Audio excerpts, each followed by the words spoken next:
Are you longing to feel connected and not so alone? Longing to be happy and more alive?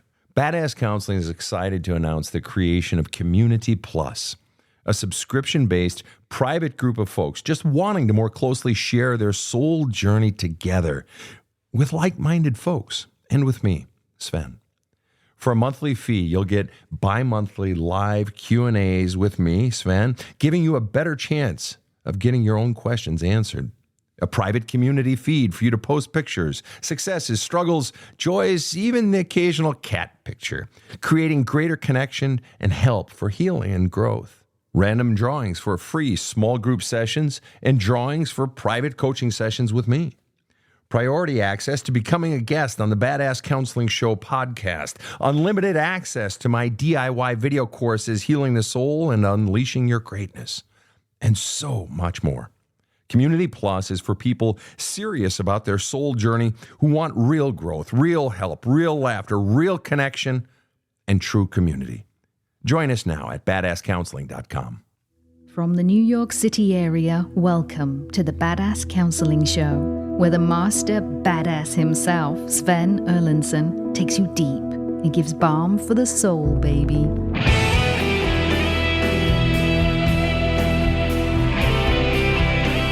Hello, fine people.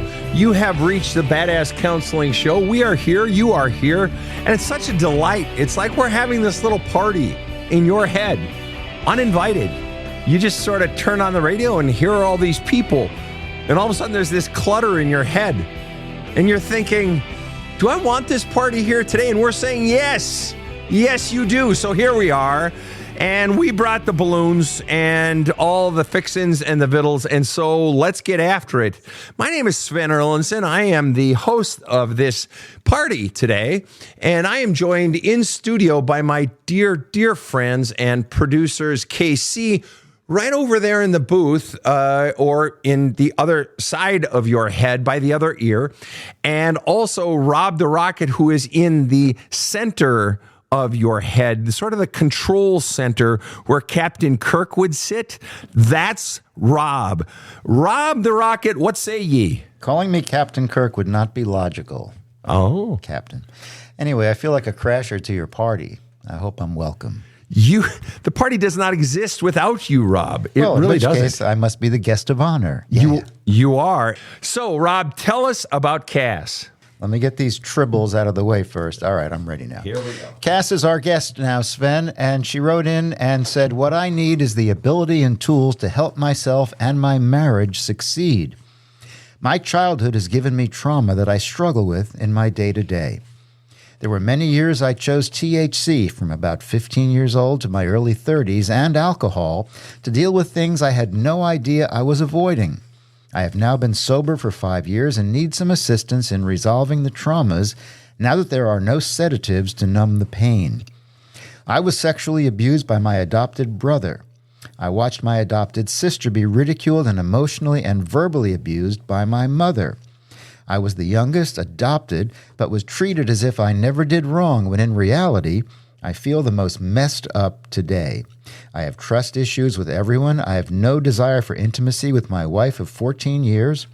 I became a horrible alcoholic after my youngest son went into the Marines. That pain of being left was too much. I think that's what the issue was, despite my wife and her children being in the house. I want to save my marriage and love my life. I have to fix my past to get there. Please be patient. I cry very easily. Cass, welcome to the show. Thank you. It's great to have you here.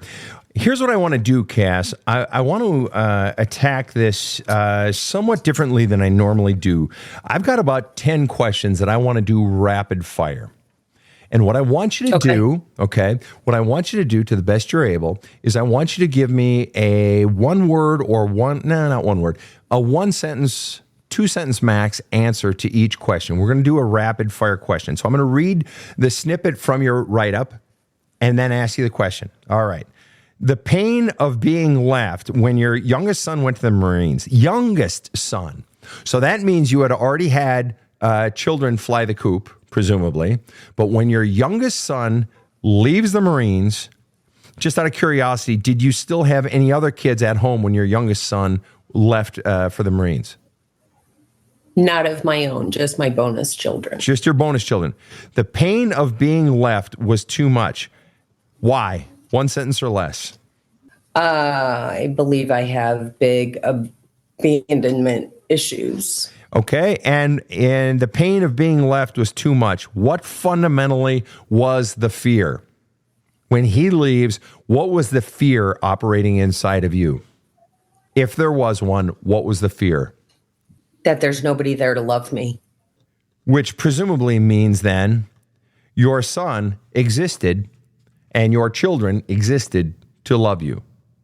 I don't believe that was the reason of their existence, but from what you just said, it appears that that's the way I might have seen it. Or not just seen it, but experienced it. Felt it. Felt it. Right. So let me ask you a deeper question. Now I'm asking you to really go deep here. And you're doing super, Cass. You're doing great, okay? Is it possible that part of the reason you had children, and just for the record, I was with a woman in my early 20s who said to me when we were dating, I want to have children so that I'll have someone who will love me forever. Okay? Literally said those exact words. Is it possible that part of the reason you had children of your own was so that you would have someone who would love you forever? Ironically, I never wanted to have children throughout my whole life. The man I ended up having these 2 children with, I think it was to keep him, even though that turned out to be a real nightmare. So I don't believe that I looked at it as if I were to have children, someone would be there to love me. It was if I had children, he would stay and love me. Okay. And I so respect your honesty that and just out of curiosity, I'm going to keep you right there. You're in a really honest place, really raw there. And so I'm going to keep you there. What percent did you have the children to keep him? What percent? 87%, 99%, 4%? What percent did you have the children to keep the husband? Oh, high, 90, because that was what he wanted to do. And that was how, at that time, I was to keep him. That's fair. The stuff that we do, right? And so then presumably, I want to keep the husband because the husband was the source of what in your life? Was it money? Was it love? Was it what? Confirmation of your worth? That I was lovable? That I'm lovable. I see. And which is a sort of a confirmation of your worth, that I'm lovable. So in a way then, and tell me to go fuck myself. I won't be offended. In a way then. I don't think so. Well, no, it's okay. I had 5 older siblings. 4 of them were brothers. I have no problems hearing, go fuck yourself, Sven. Okay. It would not be the first time. Okay. In a way then, the children became a tool for me to get it proven to me by a man that I'm lovable. Well, the funny thing is it all changed once I had the children. No dispute. No dispute. I'm just going to intent. Then would you repeat that, please? Yep. You had said that 90% of the reason that I had the kids was to keep the husband, okay? And I wanted to keep the husband to prove that I'm lovable. Okay. You had said that. So in other words, the children were a tool to prove to me my own lovability by keeping the husband. Okay. The children are a tool to keep the husband as a way to confirm my own lovability. Okay. And so then in a way, and I'm not trying to be a dick, and I know you're going to want to fucking punch me in the face after this, but fundamentally the original intent was to use the children. That sounds really horrible, dude. It does. And if it's not true, and I'm not trying to hurt you, I'm just trying to let's just be really clear. And the shit I have done in my life, I am the last motherfucker on earth who can be judging anyone. There is no judgment. But when we look at things as crystal clear as we possibly can, that's when we can now we're really drilling down. Okay? Because where I'm going to go next. Go ahead. It's doing whatever somebody else wants. That's it. To make them happy. That's it. Good. It's doing whatever someone else wants to make them happy. Because if they are happy, then what? I'm happy. That's it. They're nice to me. They're they nice love to me. That's it. Okay. Now that didn't start with your husband, did it? No. No. That got conditioned way back there. So let me ask you, if you were to speculate, where did you first get the message that where did you first figure out? And you probably didn't have the explicit thought, okay, I need to make Susie or Tommy or Auntie Sue happy. Where did that original programming where you figured it out, if I make them happy, then they like me, then they're nice to me? That's my mother. Okay. And you said, and you're doing great. You are fucking kicking ass right now, Cass. You had said, I was the youngest. I was adopted. Okay. Which comes with its own unique twists and turns and squiggly goops. And I was adopted, but I was treated as I never did wrong. Now, to most people, especially a sibling, it's like, oh, you're the golden child. You got it easy peasy. Right. Till you're the golden child. Then you realize, oh, you have no motherfucking idea. The pressure, am I correct? Yes. Yes, you always have to be a performing motherfucking monkey in order to get the Scooby snack. And the Scooby snack is the pat on the head, the next gift, the praise.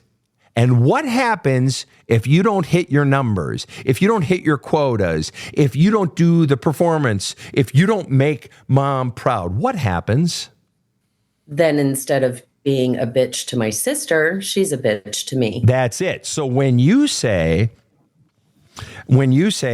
I watched my adopted sister be ridiculed and emotionally and verbally abused by my mother. I was the youngest, but was treated as I never did wrong. We know that's not true. You were treated as if you did do wrong when you did wrong in mom's eyes. It's not, you weren't treated like you never did wrong. No. If you disappointed mom, the spotlight of wrath got turned on you. Am I correct? Yes. There was a popular show we used to watch. It was on at 5:00. I grew up in Minnesota. 5:00, the reruns were on, and the six of us kids growing up would watch it. It was called Hogan's Heroes back in the 70s. And it was a concentration, a prisoner of war camp in World War II. And the guard towers had these giant spotlights, and they would always survey outside the fences for any prisoners that might try to escape. And if those spotlights caught a prisoner, it would zone in on it. It would focus on it. And then the dogs and the sirens, and right. That was you. If you ever screwed up, all of a sudden the spotlights were on you, and the dogs and the sirens, and they would be all over you. And then you'd be thrown in the cooler, and then you'd be tortured. I mean, that's what it feels like when you're a fucking 5-year-old kid or a 10-year-old kid. Am I correct? Yes. Exactly. And so what does a child who gets the praise when she's good and the wrath when she isn't, what does she learn to do? You lay low and you make them happy. You do whatever the hell they want. Bingo. That's a bingo. And you live in fear of what? What is that child's greatest fear in life? What's the giggle? Stop. Don't answer. What's that giggle? What is that giggle?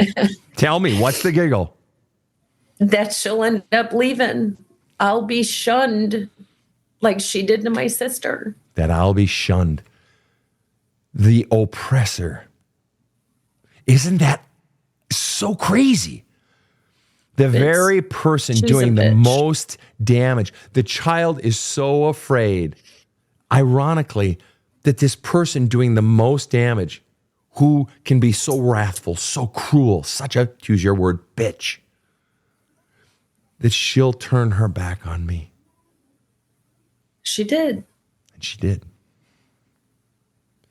When my daughter was about 10, she had a dream of going out to SeaWorld and doing their trainer for a day program.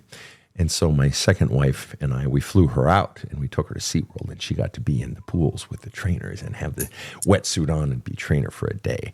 And at the end of the day, when we were back in the car and we were driving and we were asking her about it and so forth, and she was just beaming, and we asked her, what was something you learned? And she said, it's what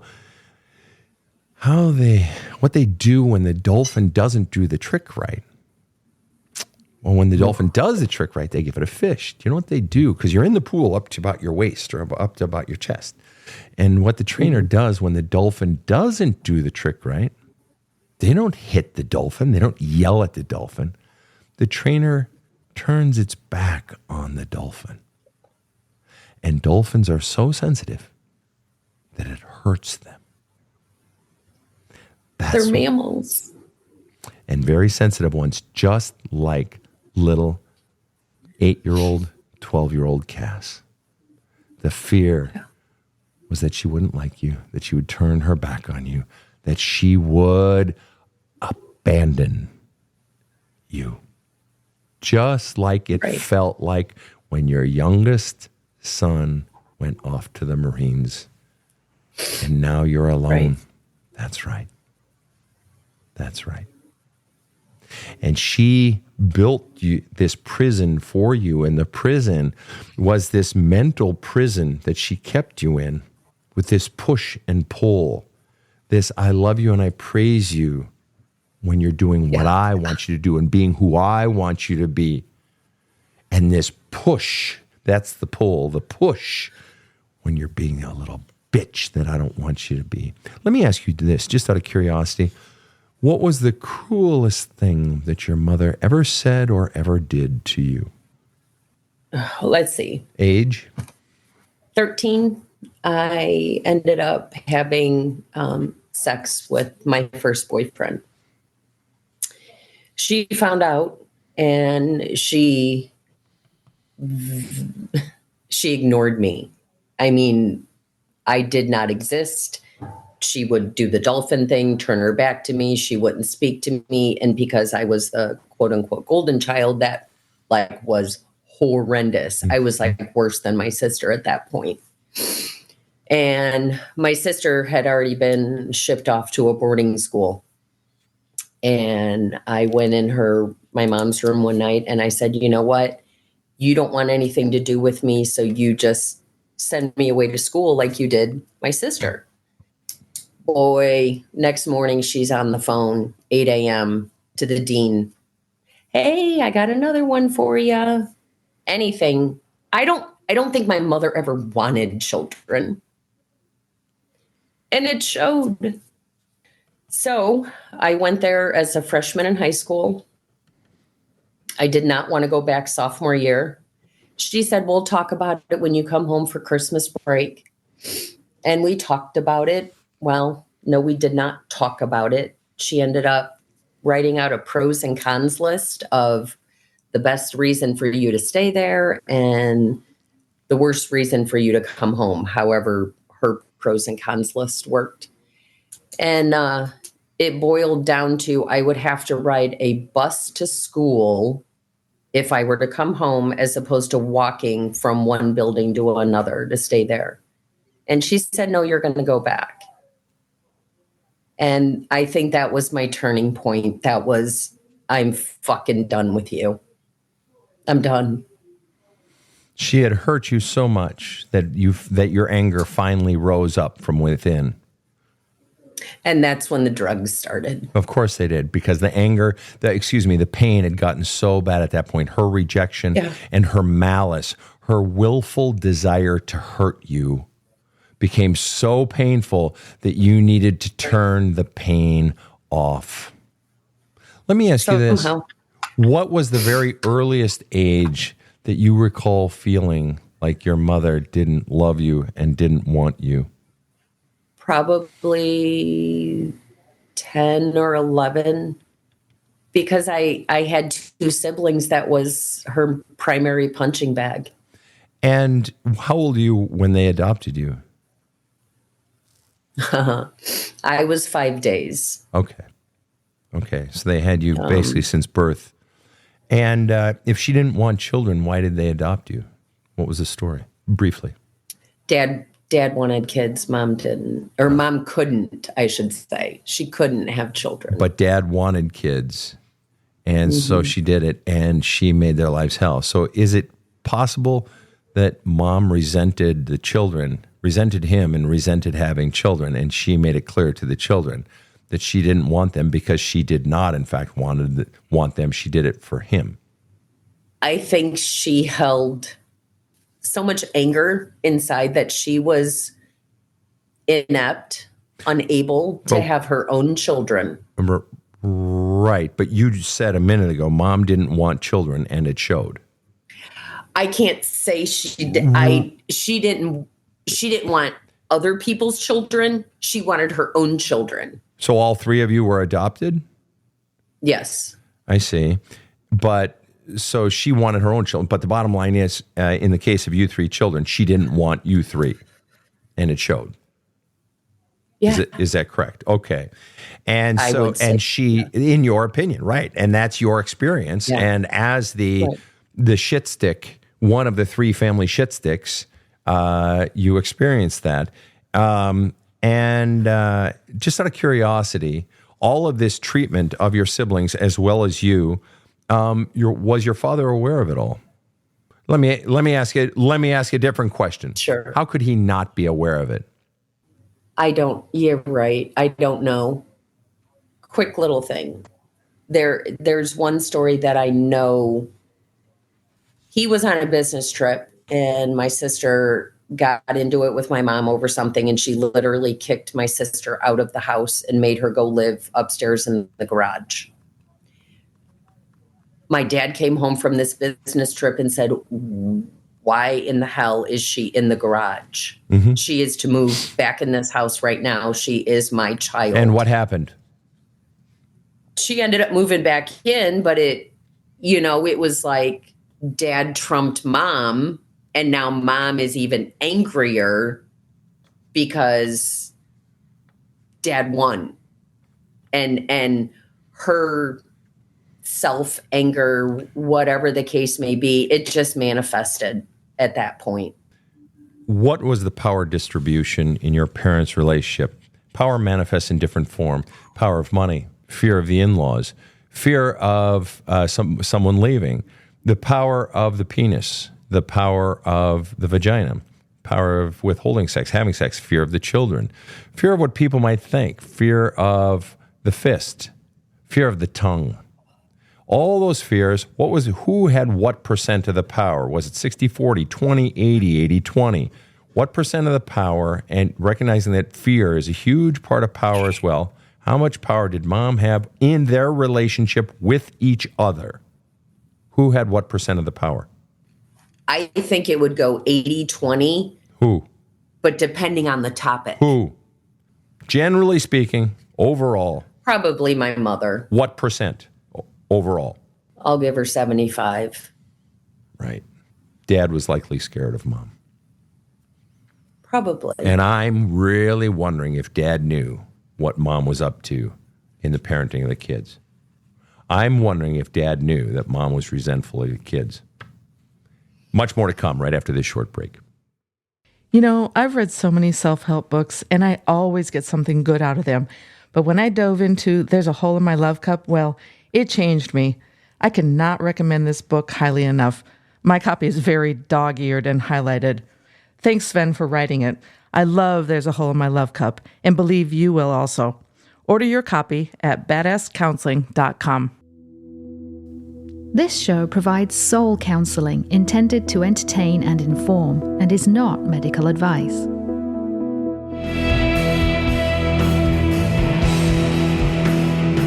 Now, back to the badass. We are back with Cass.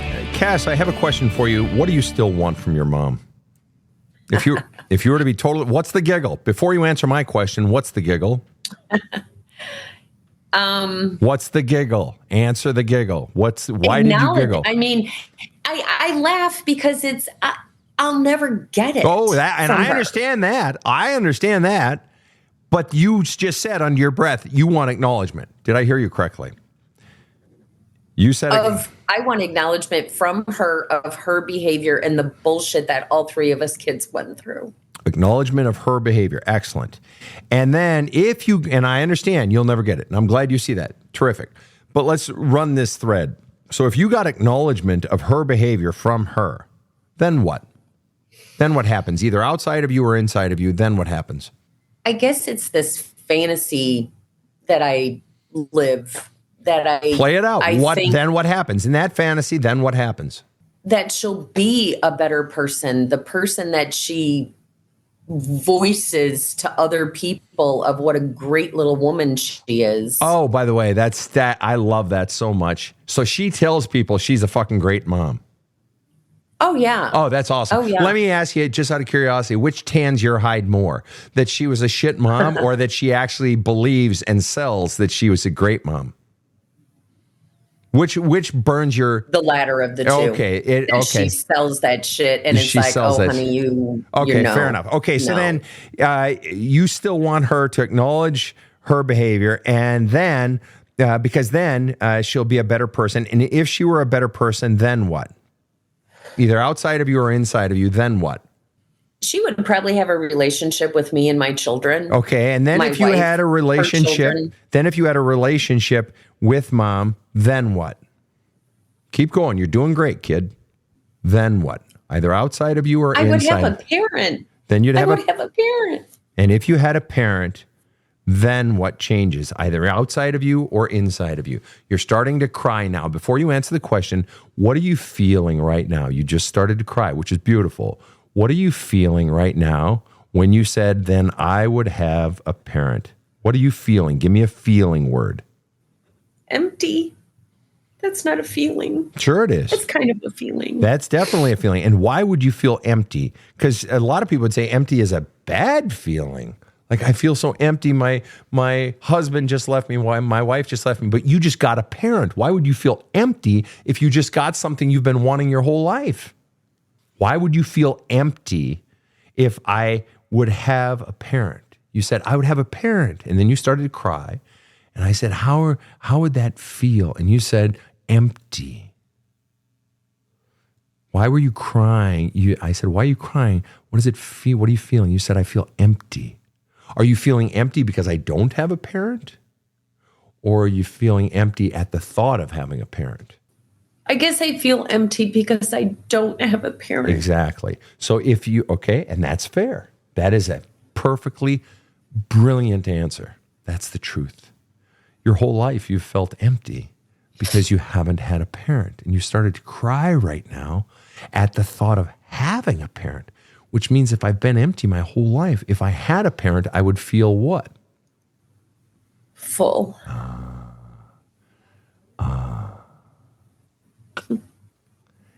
And then what? If I felt full for the first time in my life, then what? What changes outside of you or inside of you if for the first time in your life you felt full? A fullness that the drugs couldn't give, a fullness that even your own children couldn't give, that your wife couldn't give, that no husband could give, no career, no money, no trips, no nothing could give. Then what? If you finally got that fullness you've sought since you were 5 days old, then what? I almost feel, like I said, I feel so empty. I just think, and maybe it's just a thought of grandeur that if I had a parent, I would be complete. I would be complete. I wouldn't be so wouldn't be lost. That's right. I'd be complete, not lost. And if you were finally complete and not lost, then what? then what would you do with your life? Then what changes inside of you or outside of you? If you find it's not grandeur, it is the longing of that child because she was robbed of what a child is supposed to get. That's what every child is supposed to get. I know. And you got it stolen from you. Okay, so this is not grandeur. This is what we call normal. You got robbed of normal. Okay. So don't be putting your shit down by saying, oh, it's grandeur and it's a delusion. No, it's a fucking normal. You just wanted fucking normal. Okay. So if you got full, if you got complete, if you got normal, if you finally got complete, what would you do with your life? What would change outside of you or inside? Then what would you finally do? I feel like I would be able to give the love that I have, right, where it's almost like I'm keeping it inside because I feel that if I give it away, then I'm just going to be emptier, when I know psychologically it's just the opposite. If I give it away, I'll get it back tenfold, twofold more. Right. So there's definitely a scarcity mentality there, right? That I have to conserve it because I'm not full. See, when a child in those earliest years, the job of the parents is just to abundantly pour love into that cup of the child. And there ain't supposed to be a hole on the bottom of that love cup. The child is supposed to be taught you are loved, you are wanted, you matter. And then that all the love and the happy memories and the laughter is all that love pooling, filling up in that love cup, right? And so that child grows up with a feeling of abundant love. There's never doubt that they're loved.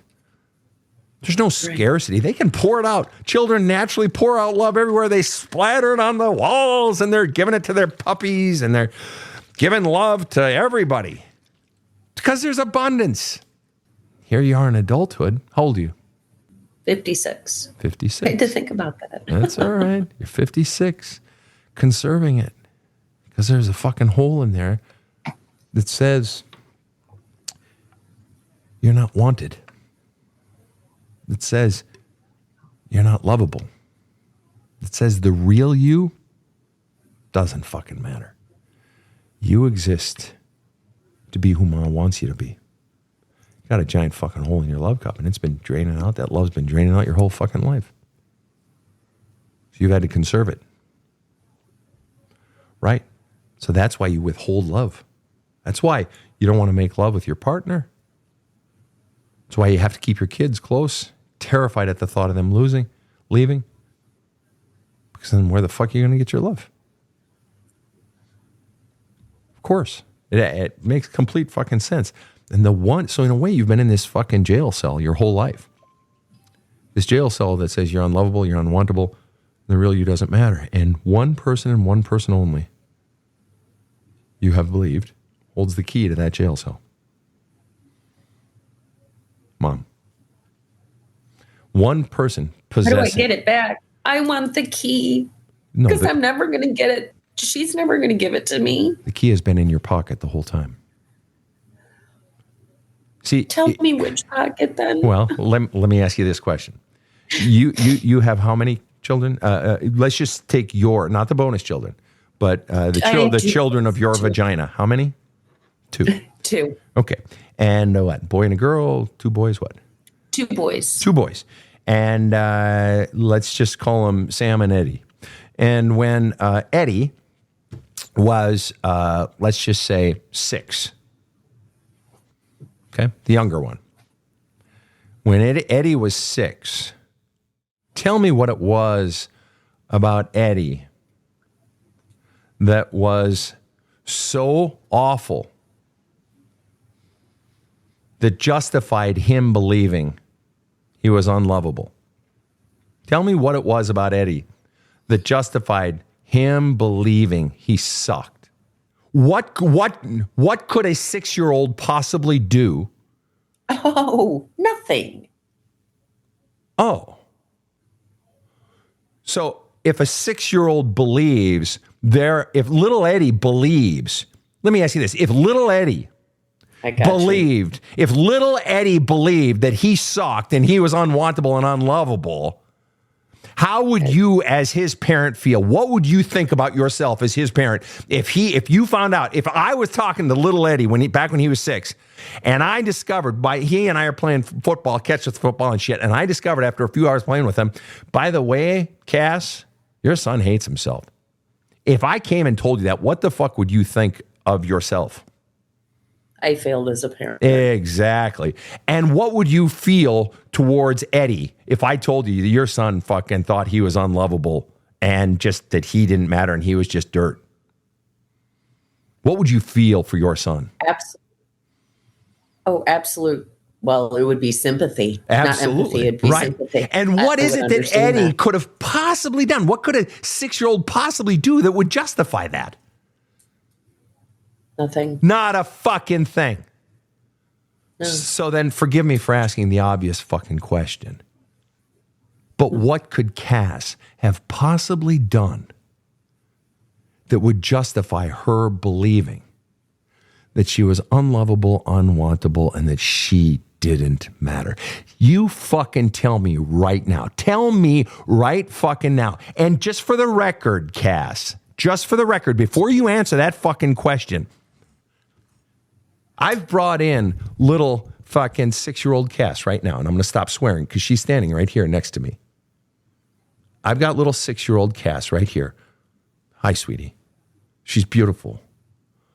She's beautiful. Casey is right here with her, holding her hand. And I want you to tell Cass to her face, your 6-year-old self, Cass, I want you to tell her to her face what is so disgusting about her to justify her hating herself, to justify her believing she's unwantable, unlovable, and that she doesn't matter. Tell her right now. There's nothing that you ever did that made you unlovable or wantable. It was something that she told you, she showed you, you never were. You always had everything. Was just never seen. Thank you, Casey. Go ahead and take her. Oh, it was seen. Your mom saw it. Your mom knew. Your dad knew, and your mom wanted to squelch it. Your mom wanted to crush it. Your mom saw your goodness. And that's what cruelty is. Oh, she saw it plain as day. That's malice. That's hatred. And so, the bars of that jail cell never existed. You were taught a lie. There was never anything wrong with that 6-year-old. But here's the thing about 6-year-olds. They believe what the adults tell them. When we are children, when that dear, sweet little girl, and Rob was tearing up when Casey brought Cass in. She's so beautiful, so beautiful. When we are children, we believe mom and dad are good, mom and dad love me. Therefore, if I'm not getting that love, I must be the problem. It's my fault. Something's wrong with me. And if they reinforce that by saying it's your fault and you're the problem, mom and dad are good, mom and dad love me, it must be true. But it's a fucking lie. A 6-year-old, an 8-year-old, a 4-year-old, really? Really? Who does that? You were 4. You were an 11. What could an 11-year-old possibly do to justify believing that they are unlovable? Not a goddamn thing. You were smart. You were cute. You were playful. You were brilliantly creative. You were cranky when you wouldn't get enough nap. You'd steal a little extra cookie. You were normal and you were fantastic.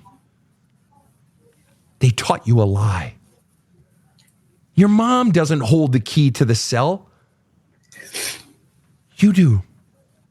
When you realize, fuck me, it was a fucking lie from the beginning. The fucking, forgive me, Rob, you're going to want to bleep me here. I know I'm not supposed to use this word. The fucking cunt taught a child to hate herself. I don't often use that word, but I think we're justified if you teach a child to hate herself. Right. It was never true, Cass. It was literally never true. Just out of curiosity, I want to ask you a question. Have you ever in your life hated yourself? Oh, yes. Okay. What's the earliest you recall hating yourself? Was it at 13? When she did that? Or was it earlier? Or what's the earliest you ever recall hating yourself? Actually, I'm going to probably say younger, like 7, Wow. 6. And 6 or 7. And what percent do you think you hated yourself at 6 or 7? Ooh, 60 to, I'll just say 65. 65%. That's kind of high. And so would it be At reasonable? 6 years of age? Well, That's fucked up. it is fucked up, but even worse, would it be reasonable to assume that you didn't, 6 years old is first grade. Would it be reasonable to assume you didn't show up on the first grade, you didn't wake up the morning of your first day of first grade and say, hey, I hate myself 65%, that it had likely been building up to 65%. 65 is a pretty sizable number. It's reasonable to assume that when you were 5, it might have been like 45%. When you were 4, it might have been like 30%. So it's reasonable to assume the self-hatred had started perhaps at 5, 4, or 3. Is that a reasonable statement? That is really sad. Yeah, fucking think. Okay, Yeah, it and is. just out of curiosity, at what age, you being a 56-year-old woman, at what age did your self-hatred reach its apogee, its very zenith or apex? I'm going to say 13 was a good 100. Okay. 50 Okay. was probably a good 80. Okay. Well, let's run with that for now. And just out of curiosity, have you ever hated your mom? Since I got sober, I sure have. Okay. And that happened, you said And I did a lot as a child. Like, As a child, I did. as a child, like what age would you say? Early teens through mid 20s. Early teens to mid 20s. Fair. And what would you say was your level of hatred for mom during those years, percent-wise, if you're being honest? Ooh. 75 to 90. Pick Depending one. Pick a number. on- Average. Spitball it. 82 would be the average. 82%. Very good. And then since becoming sober, which was, I think you said was 5 years ago? Yes. Okay. So since 51 on what percent, roughly? 9, I'm going to say 90. Okay. Let me ask you this. How much, especially in your teens, but even since 51, have you felt guilty saying that you hate your mom? Oh, sure. What would you say is the guilt level associated with saying you hate your mom? I'm going to say probably 60. And if that number... 60. 60 what? 65. 65. I just... And being if a that- Christian, you don't hate people. Right. So if... So- Right. And so if that guilt number were actually wrong, If I forced you to choose a new number, would the new number be higher or lower in terms of your guilt over saying you hate your mom? It'd probably be higher. And so what would the more accurate number be? I know I'm a dick. A little bit. Torture the Christians today. Go ahead. Yeah. 90. Exactly. Now, I want you to think, little lady, just for 2 fucking seconds, that here you are at 56 years old, feeling 90% guilty for feeling hatred for a person who taught a 3-year-old girl to hate herself. That you feel guilty. Hate is a normal emotion. You say you're Christian, so let's use the God language. The good Lord above offered us all these feelings. They're all normal. As long as you don't act on it, they're all normal. It's just a normal response. It's the body releasing energy. None is intrinsically good. None is intrinsically bad. It's just a feeling, right? If you act on it, that's a different thing. If I punch you in the fucking pie hole, well, obviously. Okay, so it's just a fucking feeling. But you feel guilty hating someone who taught little children to hate themselves. In other words, for 5.5 decades, you have been protecting a child abuser. Oh, don't even get me into that one. But you are. You have been protecting. You have been taught, and I'm not blaming you. I'm saying you have been conditioned to protect the very person who abused you, abused your sibling, and abused your other sibling. And she has owned you for 5.5 years, taught you to hate yourself, taught you to worship her, taught you to long for her acknowledgement and her to shine her countenance, her face upon you. My father was a pastor, and as was I. And the benediction in the Lutheran church growing up back in the 60s and 70s was, may the Lord bless you and keep you. May the Lord make his countenance to shine upon you and give you peace. Make his countenance. The Lord make his face to shine upon his countenance. And you've longed your entire life for your mother to turn her face and shine upon you permanently, because then you would feel full.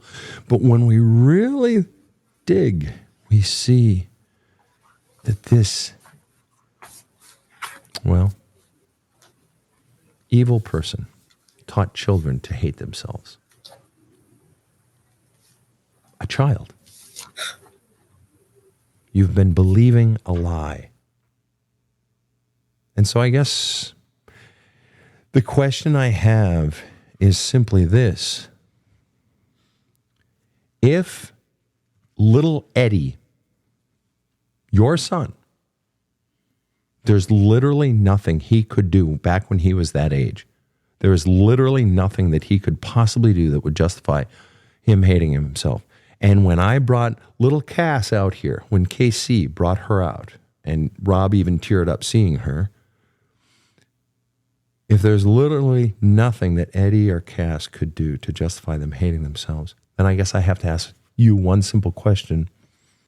Are you innately good? A smile came across your face. No one else could see it. I could see it. What was that smile? Innately done some bad things. Haven't we all? We have all sinned and fallen short of the glory of God. Are you innately good? Yes or no? Yes. Yes. My father, pastor, 65 years, said, God don't make no junk. Now, let me ask you this. What percent, so you're acknowledging I am good. Little Cass was fucking brilliant. She was fucking brilliant. Now, let me ask you this. What percent do you love you right now, today? What percent? Take a deep breath before you answer. Just If you need to close your eyes, close your eyes. Just take a deep breath. And just feel you. Don't even think about you. Just feel you. What percent do you love you? I don't feel 100, but I need it to be. No, let that go. That's not the question. You don't need, there's no need right now. I just want to know what you feel. Feel in your skin, feel in your chest, feel in your legs, feel in your nose. Just feel inside of you in your warm places. What percent? 80? Cass, 80 is a beautiful number. 80 is a fucking brilliant number. 80 is a fucking genius number. I hear numbers like 8 every day. Oh, I got a little more than that. You got a fuck ton more than that, little lady. Let me ask you, have you read the book, Love Cup? I'm trying to work through it. It's a tough one. Oh, it's a bear. It's a bear. It's a tough one. Just take your time. You got to start it and you got to do those journaling questions. But let me ask you this, just out of curiosity, what's been the biggest stumbling block for you with the book? What's been the hardest part or the scariest part or the ugliest part? What's made it hard? What have you not wanted to do? My perception to what I've been told and the difference between the two. And told by? Anybody. Really? Whether your postman, or who the fuck are we really talking about here? My first husband and my wife now. Okay. They see it. They see what a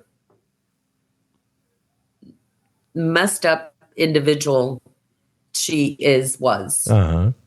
And how it has affected me. Uh-huh. But compared to what I remember, what I'm supposed to feel. Wait, supposed to feel? What's supposed to feel? Because you're supposed to, because what? She's your mother? Why supposed to feel? Because of Christian-y shit? Stop. No, I'm serious. I'm dead fucking serious. I'm a former pastor. I can say that shit. What do you mean supposed to feel? Supposed to feel as in, I always try to find the good. Okay. No. Okay, stop. You are wanting to continue to believe that mom is good. You are wanting to continue to look on the sunny side of life because you are still wanting that acknowledgement and that approval from mom. Until, I'm going to tell you right now what you have to do. If you genuinely want to heal, I'm fucking telling you right now. All right? You can do whatever you want. There's no judgment from me. All right? But if you want to heal, you have to, for the first time in your life, just look at the truth. You have to just look at the truth as an adult, and you have to feel your past as a child. Because what you've been doing is you've been excusing your abuser, mom. You've been excusing a person who taught small children to hate themselves because you still want her to love you. And you believe that if I look at the truth, then I'll lose all hope of her ever acknowledging. I'll lose all hope of her ever approving, even though you say, oh, she'll never do it. But a part of you still hopes it. And so you want to look at the sunny side. And furthermore, looking at the hard stuff would be very, very, very painful. So you're scared of looking at the real truth, A, because it would hurt, and B, somehow inside of you, you think if I look at it, it'll ruin it. And mom won't take me back. Mom won't love me. Somehow it'll put it out there into the ethers. And also, I just have to be nice and look at the sunny side. That doesn't help you healing. It doesn't. For the first time in your life, you have to look at the truth. And I'm going to tell you the final reason why you have to look at the truth. Because as long as you don't look at the truth and admit the truth, now it is you denying the truth of 6-year-old Cass. Now it's you. If you don't go back to 6-year-old Cass and 3-year-old Cass and 13-year-old Cass and feel her feelings and set her feelings free. If you don't do it, now it's you silencing her. Now it's not mom. Now it's you saying your feelings don't matter. Now it's you saying you're not lovable. Now it's you saying you're not wantable and your voice doesn't matter. Now it's you. Now it's you covering for mom at the expense of the little girl. Now you can't blame mom because that little girl is coming to you with all of her feelings that she had to stuff down. Now it's you coming to her with her truth. Now it's her coming to you with her truth. And she's saying, please open it. Please, you're stronger than I am. Mom was too strong for me. She's saying, please open it. Please set me free. Please. And if you don't go into it and look at the truth and flush it out in your journaling, in your writing letters to mom, and in your writing letters to that little girl, if you don't do it, now it's you saying, shut up, little girl. Your voice doesn't matter. Now it's you. Do you have the courage to look that little 5-year-old girl in the face, that 4-year-old girl, that 3-year-old girl, that 13-year-old girl, and tell her she doesn't matter? Because that's what you're doing now. And you can choose that, but now it's you. This is all orchestrated by mom, and she is still running the show until you have the courage to set that little girl free. And I believe you do have the courage. You want to know why? Because your pain of eating this shit for 56 years has finally gotten bad enough. It's time. It's time to stop defending your abuser, the person who taught 3-year-old girls to hate themselves. Cass, I want to thank you so much for coming onto this show. You have been so fucking courageous. I love you so much. You're awesome. Thank you. Yes, absolutely. I think you're wonderful. Oh, you're so sweet. You're so sweet. Thank you. And I hope you will stay in touch with the show and let us know your progress and keep diving back into that book, okay? And write a letter to 3-year-old and 13-year-old Cass. I think they want to hear from you, okay? Okay. Will do. All right. Thank you. You betcha. And to all of our listeners around the world, what a fantastic episode. And for those of you that hear your story and Cass's story, learn from her courage. Go into your story. Be inspired by her courage. Because we have to go in and set that child free because the bars of that jail cell aren't real. It was a fucking lie. Rob, final thoughts? Yeah, so many of our listeners, I'm sure, have felt like they're looking for that key to what's all locked in there. And I think that Cass's story will help them. Question occurs to me, is there no limit to the cruelty that people have to endure because of the callousness and the lack of compassion, the cruelty of others? It's disheartening, but it's hopeful because you're showing folks a way out of that. Yeah, and you know, that's such a brilliant point, Rob. And you know, Rob, do you remember in the beginning of the show, a couple of years ago, when you used to tell me that people would say to you, are those friends of yours would say, are those stories real? That there are people out there who don't know that this level of pain exists in the world and that there are people doing this to their own children. Who's going to admit it, though, easily? It's so hard to admit it to yourself and to others, so why do it? Too much pain, but then that's the key of getting out of it. And that, exactly, and that is a testament to the courageousness of Cass. Am I correct? Without a doubt. And that's why she's such an inspiration. And these amazing folks who come onto our show and share their stories, which is why we so significantly protect their privacy and are so grateful for their honesty. So thank you again, Cass. To all of our listeners around the world, we treasure every one of you, and we treasure Cass and send our love and prayers and warmth to her today. On behalf of my team, KC in the booth with 6-year-old Cass and Rob, the rocket next to me, have a kick-ass day. The Badass Counseling Show is strictly copyrighted. No copies may be made without the express written consent of the Badass Counseling Show, LLC. The Badass Counseling Show is produced by Karen Camparelli and Robert H. Friedman. Executive producer Sven Erlandson. Original music by 2-time Emmy Award-winning composer Trevor Morris.